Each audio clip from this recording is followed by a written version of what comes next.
Please subscribe and press the bell icon to get latest updates of নির্ঝরের স্বপ্ন। নির্ঝরের স্বপ্নে আমরা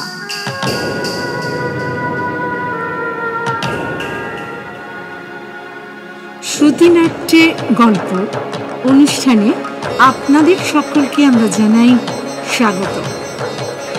আমরা শ্রুতিনাট্যে গল্পে ভিন্ন স্বাদের গল্পের সামগ্রী নিয়ে হাজির হয়েছি আপনাদের কাছে।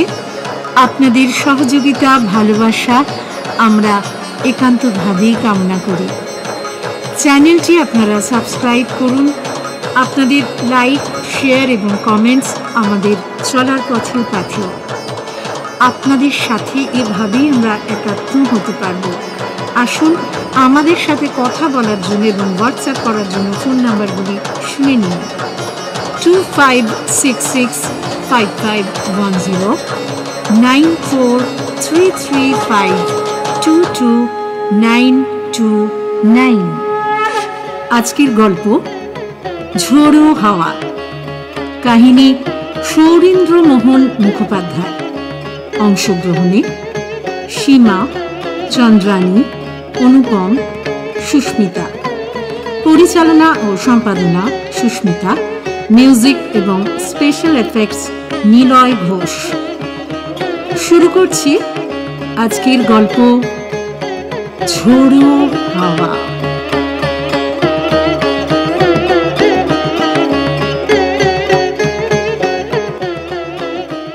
না সইতে পারিস তো আমার বাড়ি থেকে দূর হয়ে যা। অত গোড়া মেজাজ আমি বরদাস্ত করব না। এমন ঘরের মেয়েও এনেছিল, সোলা পরামর্শে ছেলেকে আমার একেবারে বিগড়ে দিয়েছে। যে ছেলের মুখে কথা উঠতো না, সে আজ বউয়ের হয়ে কথা বলতে এসে ঘোর কলি দেখছি, ঘোর কলি। শশী নত শিরে প্রস্থান করল। রুগ্না স্ত্রীর কানে কথাটা পাছে প্রবেশ করে এই ভেবে সে অস্থির হয়ে উঠল। ঘরে এসে শশী দেখে কিরণ বিছানা ছেড়ে জানালার পাশে বসে বাইরের দিকে চেয়ে আছে। চোখ তার জলে ভরে উঠেছে। স্বামীর পায়ের শব্দ শুনেই চকিতে সে মুখ ফেরালো। এ কি, বিছানা ছেড়ে জানলার ধারে সে বসলে কেন কিরণ? ঠান্ডা লাগবে যে। কোনো মতে মনের কষ্ট চেপে রেখে মুখে চোখে সম্মতি ভাব দেখিয়ে কিরণ বলল, অসুখ তো সেরে গেছে, মিছিমিছি আর কত শুয়ে থাকবো বাপু? শশীর আর বুঝতে বাকি রইল না যে কিরণের কানে কথার সবটুকুই গেছে। একটা দীর্ঘ নিঃশ্বাস ফেলে সে বলল, ডাক্তার কি বলে গেল শুনলে তো? ডাক্তারদের কথা আগাগোড়া শুনতে গেলে আর বাঁচা যায় না। সবটাতেই ওদের বাড়াবাড়ি। গেরস্তের ঘরে অত পোষায় কখনো বলো? কিরণের মুখে এই সময়ও হাসি দেখে শশীর বুক ফেটে গেল। সে বুঝল ও হাসি শুধু তাকে ভোলাবার জন্য। সহসা তার মুখে আর কোনো কথাই জুগল না। স্থির দৃষ্টিতে কিরণের পানে চেয়ে থাকল সে। স্বামীর ভাব দেখে কিরণের অত্যন্ত কষ্ট হলো। দমকা বাতাসে জমাট মেঘের রাশি যেমন উড়ে ছিঁড়ে ভেসে যায়, তেমনি করে স্বামীর মনের ভিতরকার রুদ্ধ অন্ধকারটাকে লঘু কৌতুকে উড়িয়ে দেবার বাসনায় সে আবার হেসে বলল, কি ভাবতে বসলে গো? পাছে আমি মরে যাই তাই? তার পানে চেয়ে শশী কিন্তু সত্যি সে কথা ভাবছিল। রোগে ভুগে কিরণের শরীর যা হয়েছে যে চোখে দেখলে এমন কেউ নেই যে শিউরে উঠে বলবে, আহা! জীবনটুকু নিতান্তই যেন পলকা সুতোর বাঁধনে কোনো মতে আটকিয়ে রয়েছে। একটু জোরে বাতাস লাগলেই নিমেষে ছিঁড়ে যাবে। যেন বাসি ফুলের দলগুলো কোনো মতে নিজেদেরকে এঁটে রেখেছে। হাতের এতটুকু স্পর্শ লাগলেই ঝরে পড়বে। তার উপর ডাক্তার বিশেষ করে বলে দিয়েছেন, এতটুকু কাজকর্মের পরিশ্রম হলেই কিন্তু ওষুধ চাপার রোগটা আবার মাথা চাড়া দিয়ে উঠবে। এবং এই দুর্বল শরীরে রোগের সঙ্গে যুঝবার শক্তি যখন রোগীর নেই, তখন কিন্তু তাকে বাঁচানো মুশকিল। রোগীর এখন যেমন অবস্থা, তাতে যদি 70 রোগীকে নিয়ে বায়ু পরিবর্তনে কোথাও নিয়ে না যাওয়া হয়, তবে যক্ষ্মা হওয়ার পক্ষেও যথেষ্ট শঙ্কা আছে। কথাটা শুনে অবধি শশীর গা থেকে থেকে ছমছম করে উঠছিল। কিরণের দিকে চাইতে মন তা একেবারে ভেঙে গলে পড়ে যাচ্ছে। হায়, সেই কিরণ, বিয়ের রাত্রে মোমের পুতুলটির মতো যাকে কোমল সুন্দর দেখিয়েছিল। হতভাগিনী বিধবার সে একমাত্র সন্তান। স্বামী ও 4-5টি পুত্র কন্যা হারিয়ে কিরণের মা কিরণকে নিয়ে কোনো মতে প্রাণ ধারণ করে আছেন। বিয়ের পরদিন কন্যা বিদায়ের সময় বিধবা মা কন্যাকে জামাইয়ের হাতে সঁপে দিয়ে অতি কষ্টে কেঁদে কেঁদে বলেছিলেন, সবগুলোকে জমের হাতে তুলে দিয়েছি, এই আমার এক রত্তি কুঁড়োটুকু, এই আমার সর্বস্ব তোমার হাতে তুলে দিচ্ছি। যত্ন করো বাবা, যত্নে রেখো। বাঁচার মুখের দিকে চাইতে আর কেউ নেই বাবা। সেই কিরণ, সে যদি তাকে ছেড়ে যায়, সে কথা মনে করতেও শশীর সারা দেহে কাঁটা দিয়ে উঠল। তাই সে ভেবে চিনতে উপায়ন্তর না দেখে বাবার কাছে স্ত্রীকে নিয়ে পশ্চিমে যাবার প্রস্তাব তুলেছিল। শুনে বাবা চোটে অস্থির হয়ে বললেন, বড় আমায় পয়সা দেখেছো না? মা বললেন, রোগ হয়েছে, সেরে যাবে, তার আবার অত ভরং কেন? আমাদের যেন কখনো রোগ হয়নি, না সেরে উঠিনি, তা বলে এত হাওয়া খাওয়ার ঢং তো কখনো তুলতে হয়নি। বড় মানুষের মেয়ে বলে কি সবটাতেই বড় মানুষই দেখাতে চায়? দেখে আর বাঁচি নে যে। স্নেহশীল মা বাবার মুখে স্নেহহীন এমন পুরুষ ভাষা শুনে শরীর মন পুড়ে যাচ্ছিল শশীর। তাদের মুখ দিয়ে যে কথাগুলো বের হয়েছিল, সেগুলো শুধু কঠিন নয়, অনেকখানি শ্লেষও তাতে মাখানো ছিল। তাই কিরণের কথা শুনে শশী আর নিজেকে সামলাতে পারল না, তার 2 চোখ জলে ছেপে উঠল। কিরণ কাছে এসে শশীর 2 চোখ হাত দিয়ে বুলিয়ে দিয়ে বলল, দেখো দেখি কোথায় কি, আর তুমি কাঁদতে বসলে? কিরণ, কেন কেন গো? ওগো, সত্যি কি আমি মরবো? তা তো নয়, এই তো কেমন সেরে উঠল। এই প্রাণ সহজে যাবার নয় গো, তুমি নিশ্চিন্তে থাকো। স্বামীর চোখে জল দেখে কিরণের বুক ফেটে যাচ্ছিল। তবু সে অধীর মনটাকে দুষ্ট ঘোড়ার মতোই অনেক কষ্টে দমন করে স্বামীকে সান্ত্বনা দেবার চেষ্টা করল। স্বামীকে নিরুত্তর দেখে এসে বলল, দেখো, আমি তো এখন বেশ সেরে উঠেছি। এই যা কাহিল দেখছো, এ তো নাইতে খেতেই সেরে যাবে। দেখো তুমি তুমি আর এসব ভেবে ভেবে শুধু শুধু মন খারাপ করো না গো। তোমার পড়ার কত ক্ষতি হয়ে গেল। বেশ করে এবার পড়াশোনা করো, MA পাসটা করতে হবে তো, বলো।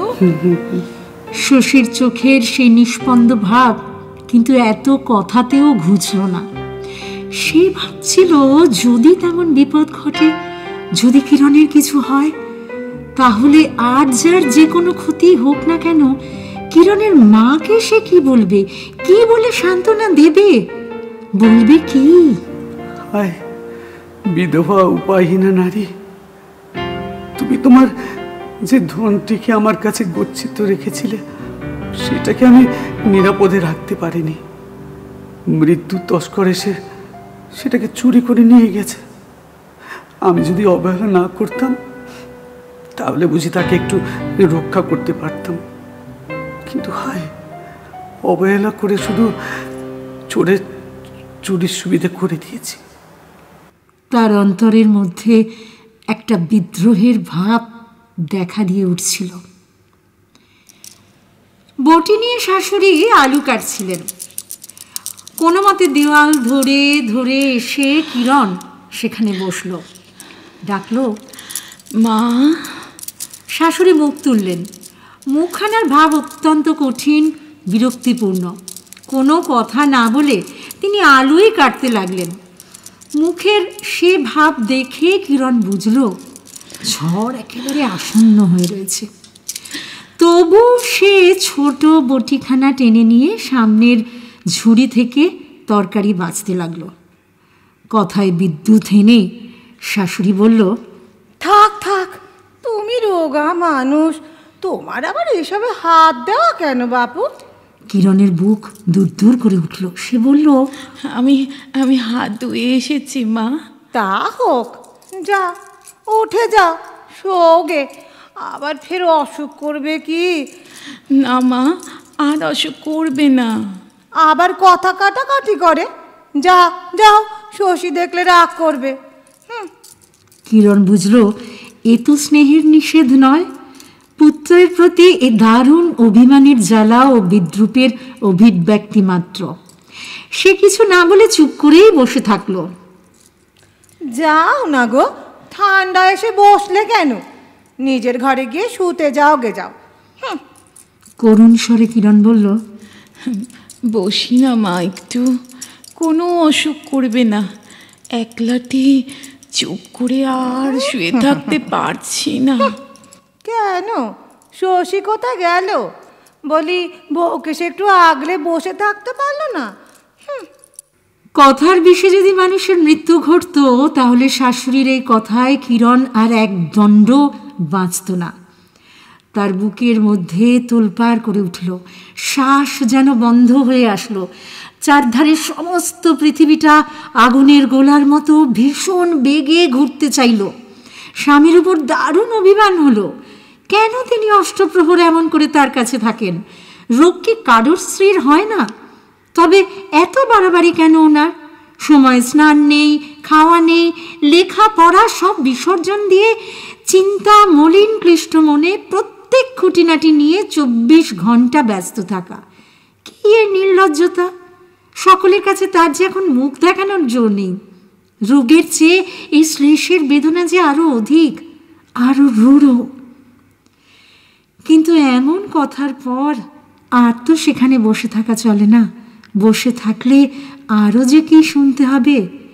তাই কিরণ অতি কষ্টে উঠে দাঁড়িয়ে আবার দেওয়ালে ভর দিয়ে নিজের ঘরে ফিরে এসে একেবারে বিছানায় শুয়ে পড়ল। কান তার ঝাঁ ঝাঁ করছিল, মাথার দপদপানিটা ভীষণভাবে বেড়ে উঠেছিল। দীর্ঘ নিঃশ্বাসের বোঝা বুকের মধ্যটাকে অত্যন্ত ভারী করে তুলেছিল। শুয়ে পড়ে এসে অনেক কথাই ভাবছিল। এত লোক মরে, তো আমার কেন মরণ হয় না? কিন্তু তখনই স্বামীর কথা মনে পড়ল। এত যত্ন, এত সেবা, এত ভালোবাসা কোন নারী তার স্বামীর কাছে পেয়েছে? স্বামীর ভালোবাসার কথা মনে পড়তেই তার এতটুকু যে গর্ব হচ্ছিল না তা নয়। এমন স্বামীর মনে কষ্ট দিয়ে সে মরবে? না না, তাহলে তো তার স্বামী উন্মাদ হয়ে যাবে। কিরণের চোখ ফেটে ঝরঝর করে অশ্রুর নির্ঝর ঝরে পড়তে লাগলো। এমন সময় ঘরে কার পায়ের শব্দ শোনা গেল। কিরণ বুঝল স্বামী এসেছেন। বালিশে মুখ ঘষে চোখের জল মুছে সে স্বামীর দিকে চাইল। শশী তখন কাগজ থেকে আঙুর, বেদানা, নাশপাতিগুলো বের করছিল। বের করে কাঁচের টেবিলের উপর গুছিয়ে রাখছিল। কদিনে স্বামীর চেহারা কি হয়েছে এই কথাই ভাবছিল কিরণ। গৌরকান্তি মলিন হয়ে গেছে, চোখের নিচে কে যেন কালির মোটা রেখা টেনে দিয়েছে। কাজ শেষ করে শশী একবার ঘড়ির দিকে চাইল, ব্যগ্র কণ্ঠে বলল, এ কি, 8টা বেজে গেছে। কিরণ, তোমার ওষুধ খাওয়া হয়নি? থাকবে, আর খায় না। চোখের জল মুছলেও কিরণ স্বরটাকে পরিষ্কার করতে পারেনি। ছোট্ট গ্লাসে ওষুধ ঢেলে শশী এসে বিছানায় কিরণের পাশে বসল। তার কপালের উপর থেকে চুল কগাছা সরিয়ে দিয়ে বলল, নাও, ছি, লক্ষ্মীটি, খেয়ে ফেলো ওষুধটা, খাও। কিরণ স্বামীর দিকে চাইল। স্বামীর মুখে এখনো তেমনি উৎকণ্ঠার ভাব। সে বলল, তুমি বাপু পাগল করলে, সেরে উঠেছি তো, এখনো ঘড়ি ধরে ধরে ওষুধ খাওয়ানো, কি বলো তো? না খেলে যে নয় কিরণ। তা বেশ তো, তোমার দেবার দরকার কি বাপু? আমি কি নিজে নিতে পারি না এখন? স্বামীর মুখের ভাব সহসা পরিবর্তিত হয়ে এমন কাতর পানভূশ্রী ধারণ করলো যে কিরণ থেমে গেল এবং ওষুধটুকু পান করতে আর এতটুকু আপত্তি বা বিলম্ব করল না। পরদিন ডাক্তার এসে কিরণের জন্য নতুন একটা ওষুধের ব্যবস্থা করে শশীকে বললেন, দেখুন, পশ্চিমে যাওয়ার কি ঠিক করলেন? বলছি আপনাকে, এ শুধু ওষুধের কাজ নয়, ঠাঁই নাড়াটা ভারী দরকার। অনর্থক দেরি করবেন না। শশীর বুকটা ধক করে উঠল। পশ্চিমে পাঠাতে তার কি অসাধ, কিন্তু সে কি করবে? বাড়িতে কেউই যে সে কথাটা বুঝতেই চাইছে না। তার হাতে পয়সাও নেই, কিছুই নেই। সে যে একান্তই দুর্ভাগা, লক্ষ্মী ছাড়া। তবু এমন নিতান্ত উপায়হীন নিশ্চেষ্টভাবে বসে থাকলেও তো চলবে না। যেমন করে যে করেই হোক ব্যবস্থা চাই। কিন্তু কি উপায় সে করবে? কি উপায়? কোনো মতে নিয়ম রক্ষা করে 2-4টে ভাত পেটে দিয়েই বই হাতে নিয়ে শশী বেরিয়ে পড়ল। যাবার সময় কিরণের দিকে একবার চেয়ে দেখল। কিরণ ঘুমিয়ে পড়েছে। তার কালো চুলে কে যেন কষ লাগিয়ে দিয়েছে। চুলগুলো একান্ত শুষ্ক হয়ে গেছে। রোগা দেহখানা রোদে লতার মতো শুকিয়ে উঠেছে। না না, জল চাই, জল চাই, নইলে লতাকে কিছুতেই বাঁচানো যাবে না। কিন্তু কোথায় জল, কোথায় জল? মাথার উপর প্রচন্ড সূর্য নিতান্ত নির্মম তেজে অকরুণ তপ্ত অনল দ্বারা বর্ষণ করছে, যে তাপে সারা বিশ্ব বুঝি জ্বলে পুড়ে শেষ হয়ে যায়। শশীর সমস্ত অন্তর একেবারে ডুকরে কেঁদে উঠল। সে কোনো মতে চোখের জল মুছে নিঃশব্দে বেরিয়ে গেল। কিরণ কিন্তু ঠিক ঘুমোচ্ছিল না। অত্যন্ত দুর্বলতার জন্য তার ইন্দ্রিয়গুলি শিথিল হয়ে পড়েছে। চোখ দুটো কখন আপনা থেকে বন্ধ হয়, আবার কখনই যে খুলে যায়, কিরণ তা নিজেও জানে না। আধো নিদ্রা আধো জাগরণের মধ্যে তার অধিকাংশ সময় কেটে যায়। তবু শশী ঘরে থাকলে কোথা থেকে যেন সারা দেহে একটা শক্তি আসে। মুখে কথা ও হাসির রেখা জোয়ারের স্রোতের মতোই ফুটে চলে। শ্বশুর বাইরের দালানে বসে খাচ্ছিলেন। শাশুড়ি কাছে বসে ঝংকার দিয়ে বললেন, আজ বোধহয় একবার বেরুলো, লেখা গেল পড়া গেল, 24 ঘন্টা বউকে আগলে বসে আছে। বউ সঙ্গে বাতি দেবে, থাকবে পারি না। মোদ্দা কথা, এমন সব সময় ডাক্তার ডাকা কেন? এত পয়সা জোগায় কে? নবাবের ঘরেও যে এমন হয় না। তখনই বলেছিল, দেখে শুনে একটা পুঁয়ে রোগা বউ নিয়ে এসো, যেমন আমার বরাত। ছেলের বিয়ে দিয়ে পরের মেয়ে ঘরে আনবো, তাতে উৎপাত। ঘরের মেয়ে হলে না বুঝদুম, কপাল বলুনি। কথাগুলো কিরণ স্পষ্ট শুনতে পেল। নিজে থেকেই তার চোখে জল এসে পড়ল। আঁচল দিয়ে চোখের জল মুছে এসে ভাবল, পুরা চোখে এত জলও ছিল। লেপখানা টেনে সর্বাঙ্গ তার আবৃত করে বালিশে মুখ গুঁজে এসে কাঁদতে লাগলো। বিধাতার নিকট আকুলভাবে প্রার্থনা করল, কি পাপ করেছি ঠাকুর, যে এত দুঃখ দিচ্ছ? এ রোগের জ্বালাছে আর সহ্য হয় না। সবাইকে জ্বালাতন করে তুলেছি, হয় সারিয়ে দাও, নয় মেরে ফেলো, আর ভুগতে পারছি না গো। দুপুরে স্বামী এসে কিরণের মাথায় হাত রেখে উৎফুল্ল কণ্ঠে ডাকল, কিরণ। লেপের আবরণ সে টেনে ফেলল। কিরণের চোখের কোণ দুটো তখনও ভেজাই ছিল। কিরণ চোখ খুললে শশী দেখল তার চোখ দুটো ফুলে লাল হয়ে উঠেছে। কপালে হাত রেখে দেখলো না, কপাল তো গরম নয়। সে আশ্বস্ত হলো, বলল, এই ওষুধটা নতুন বেরিয়েছে, কত ঘুরে তবে একটা দোকানে পেলাম, খুব ভালো ওষুধ, নাও নাও খাও দেখি, খাও খাও খাও। কিরণ অচপল স্থির দৃষ্টিতে শশীর পানে চেয়ে দেখল। শশী আবার হাসলো। খেয়ে ফেলো কিরণ, খাও। কিরণ পাশ ফিরল। শশী বলল, পাশ ফিরলে যে খাবে না? কিরণ বলল, না। তার স্বর গাঢ়। কেন খাবে না বলো? রাগ করেছ? না। তবে? কিরণ আবার স্বামীর দিকে ফিরল। স্বামীর দিকে চেয়ে বলল, কেন বাপু, তোমার এত বাড়াবাড়ি? তোমায় বলছি তো আমি সেরে গেছি, তবু তুমি শুনবে না। কেবল ডাক্তার আর ওষুধ, ওষুধ আর ডাক্তার, পয়সার ছড়াছড়ি। সত্যি বলছি, দিবারাত্রি এমন জ্বালাতন করলে না। কথাটা কিরণ শেষ করতে পারল না, কেঁদে ফেলল। শশী তখন বিছানায় বসে কিরণের মাথা নিজের কোলের ওপর তুলে নিল। সস্নেহে মুখের ওপর হাত বোলাতে বোলাতে ডাকলো, কিরণ। কিরণ পাশ বালিশটাকে আঁকড়ে ধরে দেওয়ালের দিকে চেয়ে ঘাড় নেড়ে বলল, না, আমি শুনবো না, তোমার কোনো কথা শুনবো না। এত করে বলি তোমায়। কি বলো? 24 ঘন্টা তোমার আমার কাছে এমন করে থাকতে হবে না। তুমি চাও, তোমার কি কাজ নেই? লেখাপড়াকে বিসর্জন দিয়েছো, কলেজে তো এখনো যেতেই দেখি না। অনুমানে শশী ব্যাপারটা কিছুটা বুঝতে পারল। সে বুঝল কদিন ধরে বাড়িতে যে একটা বৃষ্টি ঝোড়ো হাওয়া বইছে, তারই একটা আঘাত এসে কিরণকে সদ্য নাড়া দিয়ে গেছে। সেই ডাক্তার, সেই পয়সা আর সেই লেখাপড়ার অনুযোগ।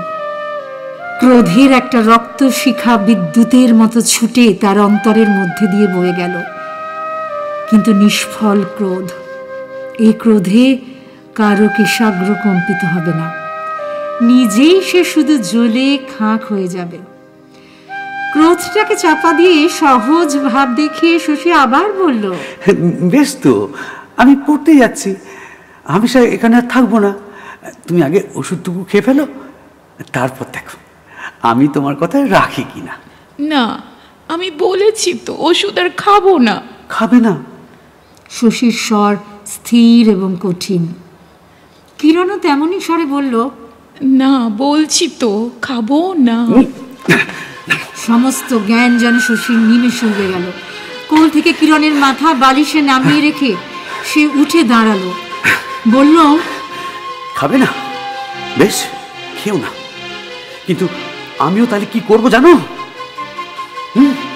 বিষ খাবো, বিষ।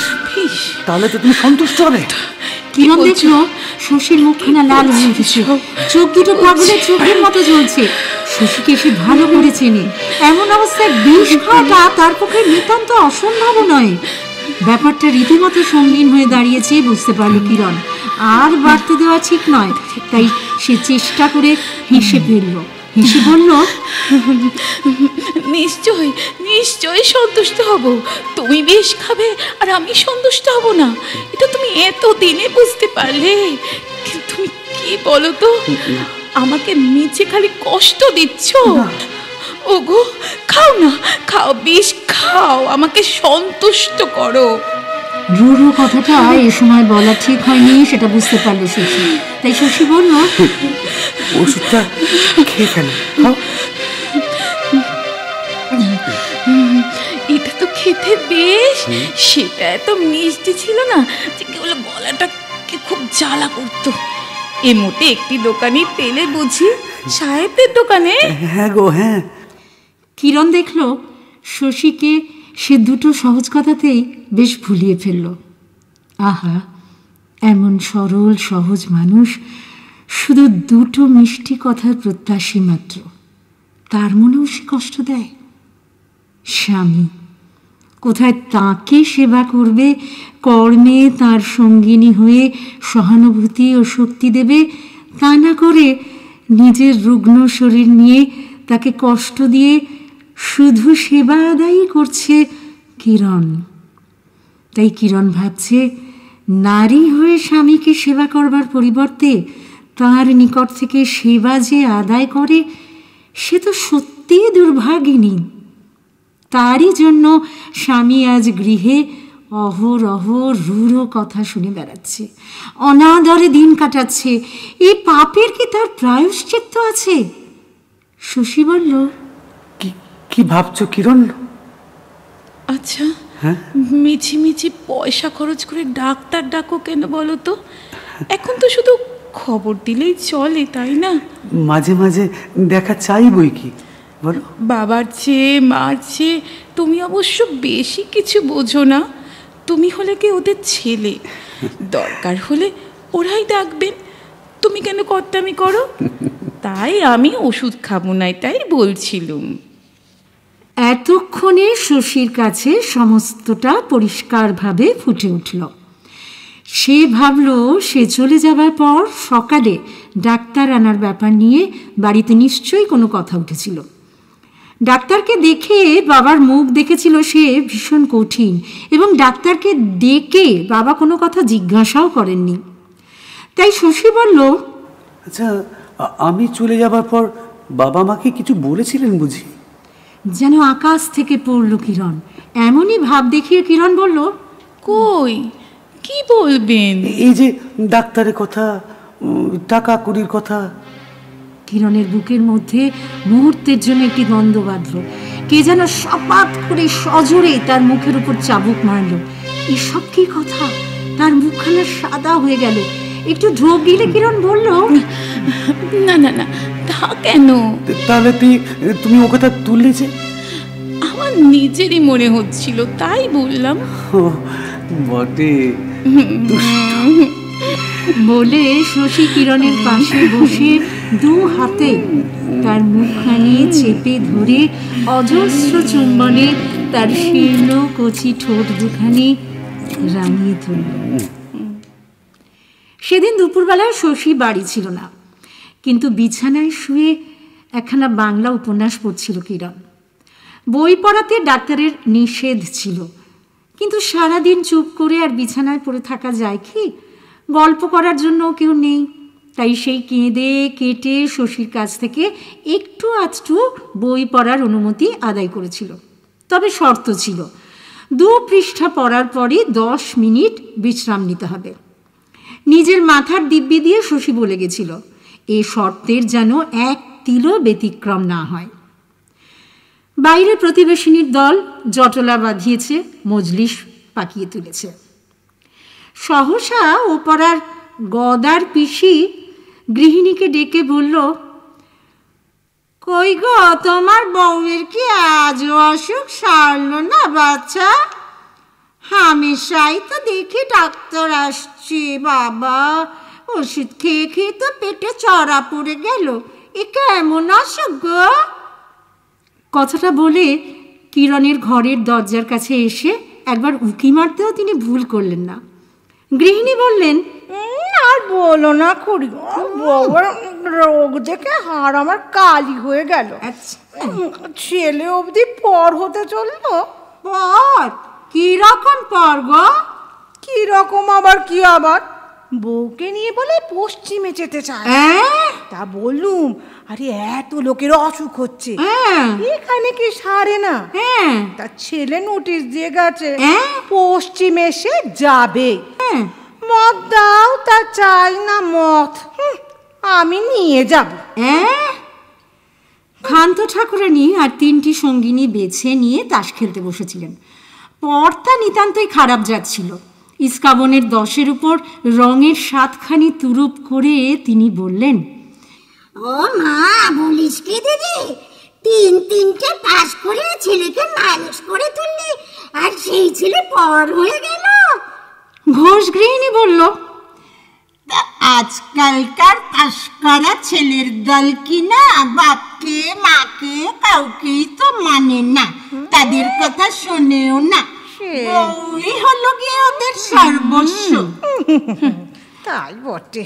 গদার পিসি প্রকাণ্ড শরীরখানি কোথায় রাখবেন স্থির করতে পারছিলেন না।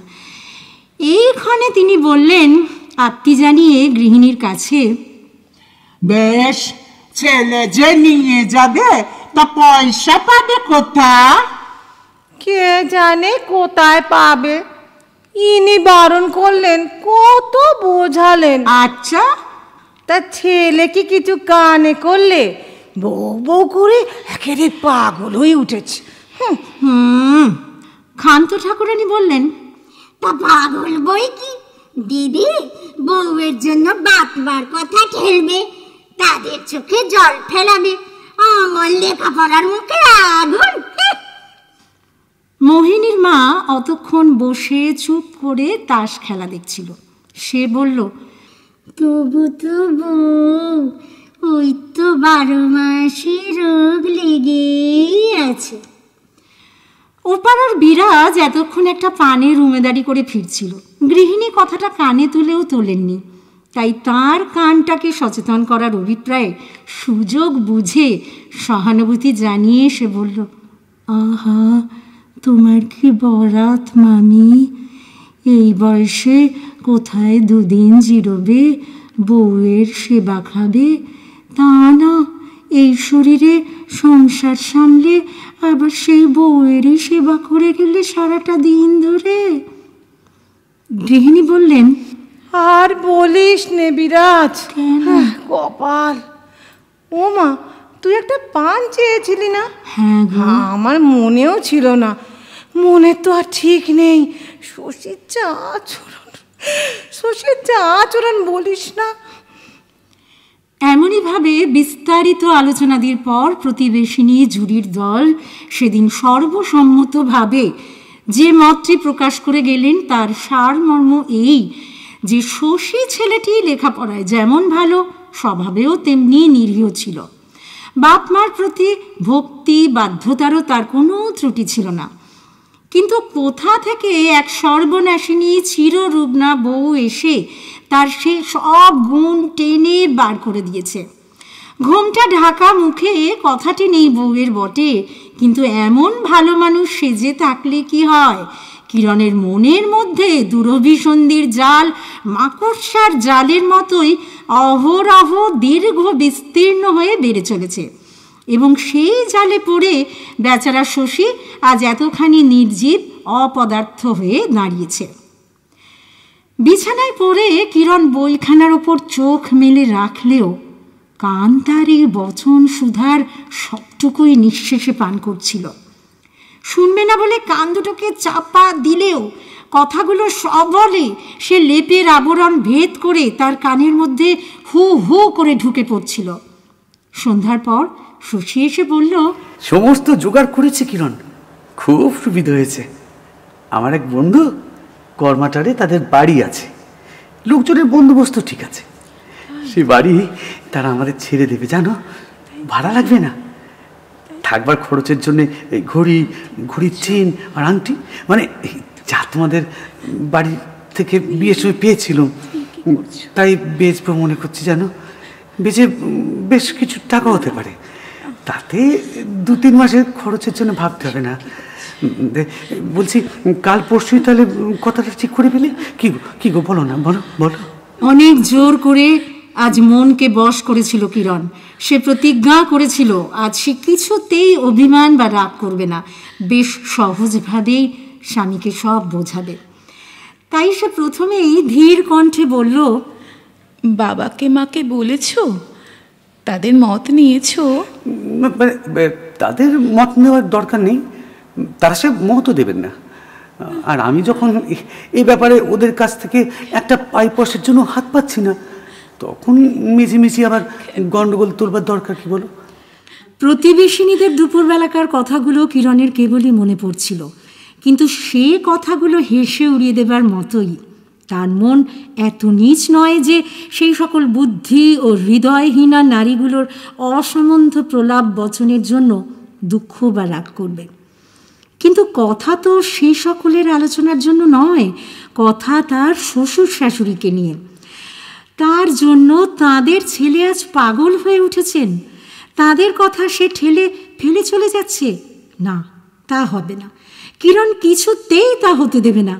তুচ্ছ একটা স্ত্রীর জন্য স্বামী নিজের মা বাপের মনে কষ্ট দেবে? কিরণ বলল, দেখো, বাবা মার মত না নিয়ে কোনো কাজ করলে কখনো তাতে ভালো হয় না। তারা মনে কষ্ট পাবেন তো। আর তুমি? বাধা দিয়ে শশী বলল, কিন্তু তারা যদি অবুঝন। ও কথা তুমি মনেও স্থান দিও না গো। বাপ মা অবুঝ, ও কথা মনে করলেও পাপ। তারা যদি বোঝেন পশ্চিমে গিয়ে বিশেষ কোনো লাভ হবে না, সেখানে থাকলেও যদি আমি না সারি, তো সেখানে নিয়ে গিয়ে আমাকে বাঁচানো যাবে না, তাহলে? কথাটা শুনে শশীর বুক কেঁপে উঠল। চোখের জলের তরঙ্গ এসে ঠেলা দিচ্ছিল, কিন্তু নিজেকে সামলিয়ে নিয়ে এসে বলল, তবু তো লোকে প্রাণপণে চেষ্টা করে, বলো। তাতে যদি বিপদও ঘটে, তাহলেও তো একটা সান্ত্বনাই থাকে, সে তার যথাসাধ্য করেছে। তারপর তো ভবিতব্য। খারাপটাই তুমি ধরছো কেন গো? ওরা যদি বোঝেন এখান থেকে ক্রমে ক্রমে আমি সেরে উঠবো, তাহলে হাঙ্গামা করে মিথ্যে পশ্চিমে যাবার দরকার কি বলো তো? মা বাপের মতো গুরু হয় না। ওদের কথার উপর তোমার বিশ্বাস হয় না? বলো, কেন বিশ্বাস হয় না? আমার তো খুবই হয়, বলো। পাগল পাগল পাগল। শশী ভাবল কিরণ পাগল হয়ে গেছে, নইলে এইসব নিতান্ত লঘু তর্কে এত বড় সমস্যার সে মীমাংসা করতে চায়। সে বলল, না না না কিরণ, না, এসব পাগলামি কথা নয়। তুমি বাধা দিও না। আমার কথা শোনো। চলো, সেরে উঠবে। তুমি সেরে উঠলে যে শুধু তোমারই লাভ তা নয় কিরণ, আমিও সারবো, মানুষ হবো। আমাদের ভেবে ভেবে আমি এখানে মারা যাবো কিরণ। শোনো, দাঁড়িয়ে রইলে কেন? লক্ষ্মীটি, বসো আমার কাছে বসো, বেশ করে শোনো, আগে বোঝো সব। ও আমায় তুমি বোঝাতে পারবে না কিরণ। ডাক্তার বিশেষ করে বলে দিয়েছে, না বুঝলে সেই বলবে কেন। ডাক্তারকে তুমি ব্রহ্মা বলে মানো দেখছি, তার কথা একেবারে বেদ বাক্য বলে ধরে নিয়েছো। কিরণ দেখলো এইসব কথায় স্বামীকে বোঝানো যাবে না। আসল কথা খুলে বলাও সময় নেই বা উপায়ই নেই। কিন্তু কি করবে সে? বাবা মার বিরুদ্ধে কি করে সে তাদের সন্তানের কাছে নালিশ করবে? সে কি বলবে, ওগো আমাকে নিয়ে চিকিৎসা ও বায়ু পরিবর্তনের এত ঘটা করলে তোমার বাবা মা রেগে যাবেন, তোমায় তারা ত্যাগ করবেন। তাদেরকে কথায় যদি ঠেলে ফেলে দাও তুমি, তাহলে বৃদ্ধ বয়সে নিতান্তই অবাধ্য লক্ষ্মী ছাড়া কুপুত্রের মতো তোমাকে সবাই ভাববে, আর ভাববে তুমি কুপুত্রের মতো তোমার মা বাবাকে ত্যাগ করেছো। কিন্তু না, কিরণ তো এসব কথা শশীকে বলতে পারবে না। তাই কি করবে সেই ভাবতে ভাবতে হঠাৎই তার মাথায় বুদ্ধি এলো। সে বলল, দেখো, এরকম করে যদি চলে যাও, তাহলে পাড়ার লোকে কিন্তু তোমাকে নিন্দে করবে। বলবে বউকে মাথায় করে বুড়ো বাপ মার কথা একটু না ভেবে তাদের ছেড়ে চলে গেলে। লোকে তোমাকে দোষবে, ছি করবে। করুক। এটা হয় না। লোকের কথা তো শুনলে কেউ কখনো কর্তব্য করতে পারে না। এরকম করা যায় না। ছি ভয় করি না উঠে। না, তাকে তুমি আজও বুঝে উঠতে পারো না। আমি সব বুঝি। কিরণ দেখলো প্রতিজ্ঞা তার থাকে না, কঠিন তাকে হতেই হবে। তাই সে একেবারে কঠিন স্বরে বলল, তবু তুমি আমাকে নিয়ে যাবে? বাপ মায়ের কথা ঠেলেই নিয়ে যাবে? এই তোমার ইচ্ছে? বেশ, তবে চলো। কিন্তু আমিও বলছি, সেখানে গিয়ে আমায় তুমি রাখতে পারবে না। সারা তো দূরের কথা, সেখানে গেলে রাত্রিরও আমি কাটতে দেব না। যেমন করে পারি মরবই। শশী দেখলো কিরণের সর্বাঙ্গ কাঁপছে, মুখ অস্বাভাবিক রাঙা হয়ে উঠেছে, চোখ দুটো ঠিকরে বের হয়ে আসছে, এমনই ভাব, নিঃশ্বাসও সজোরে পড়ছে। সে কি করছে? সে পাগল না দস্যু? তাড়াতাড়ি সে কিরণের মুখের কাছে মুখ নিয়ে বলল, কিরণ, শোনো, থামো। আমি মাফ করো, আমি আর কিচ্ছু করবো না, কিচ্ছু না। কিরণ ফুপিয়েই যাচ্ছিল, কথা বলতে পারল না। স্বামীর মুখের উপর মুখ ঢেকে সে কেঁদে ফেলল। বাতি নিভে গেছে, অন্ধকার ঘর, শশী ঘুমিয়ে পড়েছে। সহসা কিরণ তাকে ঠেলে দিয়ে ডাকলো,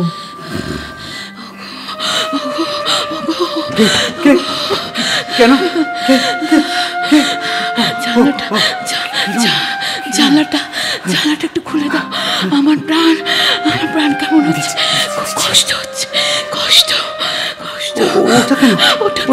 ওটা কেন? মাথার দিকে ঠান্ডা লাগবে যে কিরণ। না, ওটা খুলে দাও। বেশ দিচ্ছি। দিলাম। শশী মাথার দিকের জানলাটাও খুলে দিল।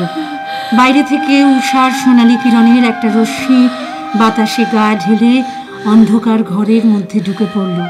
কিরণ বলল, মশারিটা টেনে তুলে শশী কিরণের কাছে গিয়ে বসলো। কিরণের দিকে চাইলো, একি মুখে তার কে যেন কালি ঢেলে দিয়েছে। ঘামে চুলগুলো একেবারে ভিজে উঠেছে, সমস্ত দেহ যেন কে জল ঢেলে দিয়েছে। কিরণ, রাতে ঘুম হয়নি তোমার?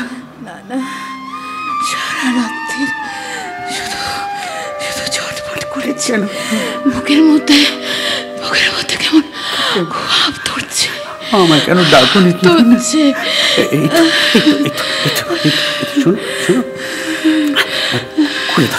খুলে দাও।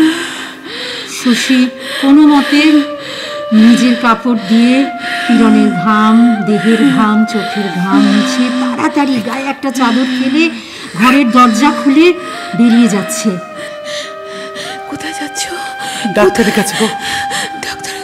না, যেও না তুমি। আসছি, ডাক্তারের কাছে যাচ্ছি। কিরণের কোনো কথাই শশী কানে তুলল না। সে ক্ষিপ্র বেগে বের হয়ে গেল। বাইরে তখন 2-4টে কাক ডাকছে, ঝাড়ুদার পথ ঝাঁট দিচ্ছে। পথের ধারে দূরে একটা গাড়ি দাঁড়িয়েছিল। শশী ছুটে গিয়ে সেই গাড়ি ধরে ডাক্তারের উদ্দেশ্যে চলল। কায় মনোবাক্যে সে ভগবানকে ডাকছিল আর বলছিল, হে হরি, ভালো করে দাও, আমার কিরণকে ভালো করে দাও। হে মা কালী, ভালো করে দাও।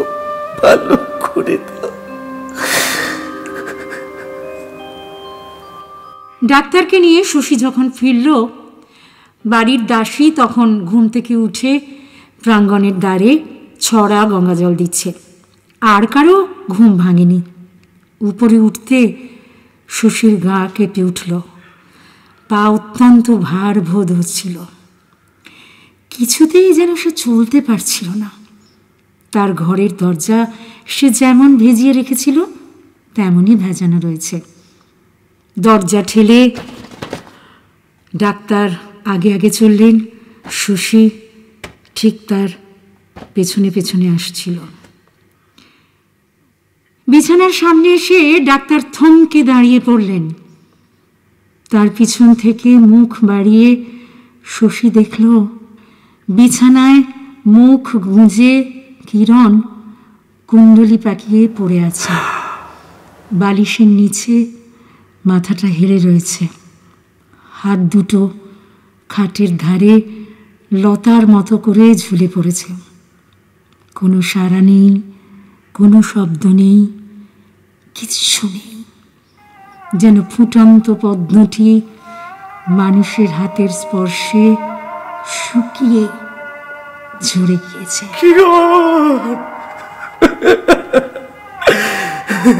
কথা বলো কিরণ, কথা বলো কিরণ, কথা বলো কিরণ, কথা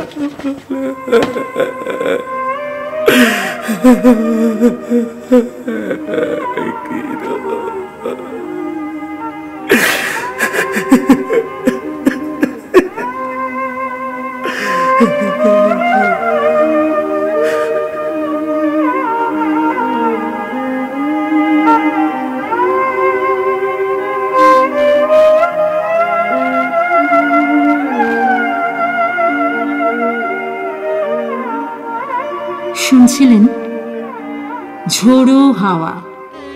কাহিনী সৌরেন্দ্র মোহন মুখোপাধ্যায়।